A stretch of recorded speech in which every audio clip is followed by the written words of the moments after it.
Hey guys, we are moving on in our Old Testament study called Tell Me Something Good, and this week we're going to look at Samson's story. The tale of a Strongman is what I've called it. We're in Judges chapters 13 through 16. Obviously I'm not going to read all of that, but I'll read parts of it. And we're going to look at how Samson's story shows us that God works even through sin, even through sinful people, to accomplish what he wants to accomplish, to conquer his enemies, to save his own people from their sin. Samson is a Danite man. He is the son of a man named Manoah from a city called Zorah. Samson's mother had been barren. She did not have any children, but she got two different angel visits telling her that she would have a son, that he would be dedicated to the Lord, that he would be a Nazirite, that he could not cut his hair, different things like that. His name even means distinguished. He lived in a chaotic time. There was no king, but God had appointed judges for the people.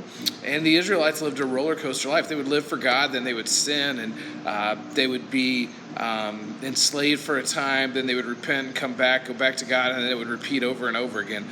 During Samson's life, the people were enslaved by the Philistines for 40 years. The thing that was special about Samson, the thing that made him stand out, was his strength. God had given him this incredible strength, and that caused him to stand out, and God used him to help free Israel and to help bring them from bondage. So we're going to talk about his story a little bit. We're going to talk about his strengths, his weaknesses, just the things that were going on in his life and a little bit of his story. Now, the first thing, as far as weaknesses in the life of Samson, was lust. Lust was a significant issue for him. We live in a society that says just follow your heart, just do what feels good, what feels right, all that kind of stuff. Well, doing that often means following the flesh. And in the story of Samson, that's what happened. He gave in multiple times to lust, which is a sexual desire and attraction for someone from the opposite gender. His main concern was pleasing himself. He chased after prostitutes. He was married a couple of different times, or was going to be married at least. And in the end, lust proved to be his downfall, as this ungodly wife that he had taken found out the secret to his strength and used it against him, and caused him to lose his strength and to be captured and imprisoned and so forth. The second weakness that we see throughout the story of Samson is that he often acted quickly and foolishly without thinking. We do that, don't we? We tend to not think through what's going on, to not think through what the end result of whatever it is that we might be considering doing, whatever it could be. He lived for the moment. He didn't consider the possible results.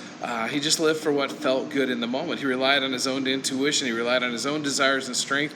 And ultimately, it got him into some hot water. Now, what was his strength? Well, according to Judges 14, 5, 6, 9, 19, 15, 4 through 5, 14 and 15, and all of verse 16, we see that he was gifted by God with tremendous strength. Among other things, he killed 30 Philistines. He torched the fields with the tails of 300 foxes' tails tied together. He killed 1,000 Philistines. He brought down a house with 3,000 plus Philistines on and inside of it. He did all these different things. Ultimately, he was captured because he allowed his hair to be cut, which was, from a human side, the source of his strength, although we know that God was really the source of his strength. But he'd been told not to do that. He gave in and told his wife, Delilah. He was captured. He had his eyes gouged out. He was taken out. He was imprisoned. He lost his strength. He was ultimately made a spectacle. They brought him out in front of the people. And God gave him one last moment of strength. He gave him a request that he made, and his strength returned for him to push down the pillars and kill more than 3,000 Philistines in one final act. He was gifted with tremendous strength. He was also courageous. Basically, single-handedly fought an entire nation, freed an entire country. He was not afraid to fight whatever was in front of him, when he trusted God, when he was willing to do that. And he gave his life ultimately in the end courageously fighting the battle for the Lord. The third strength is that he acted in great faith. Judges 15, 18 through 19 and 16, 28 show us that. excuse me, he did these mighty acts of faith. He did these mighty acts through the Spirit of the Lord as he acted in faith. In the end, he turned to God once more in an act of faith as he's being mocked, as he's a prisoner, as he's brought out and made a spectacle.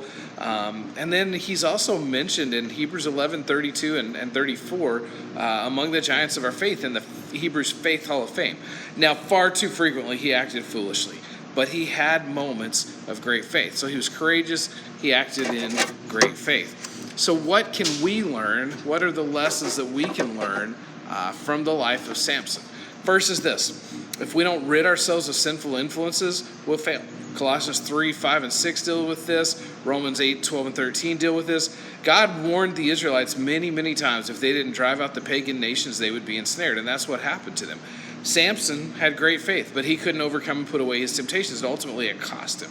He fell into sin because he didn't remove those sinful influences, and he ultimately gave into it.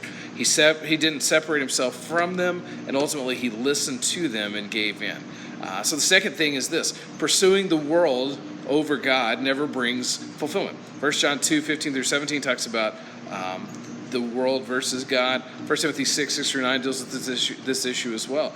In his specific case, it revolved around lust, and it's a dangerous and relentless temptation. It might bring temporary satisfaction, but the end result is going to be destruction for the person. Marrying and yoking ourselves to unbelievers has bad consequences. The Bible makes that clear as well. In Samson's case, it did. There's two sides at war with each other, and usually the unbelieving side will win out. When we're more interested in the physical looks, the words, the touch, the affection of the person, we start to desire them above God, and we're not seeking God as we should. The person can never bring us the lasting fulfillment we seek, the lasting fulfillment that we desire.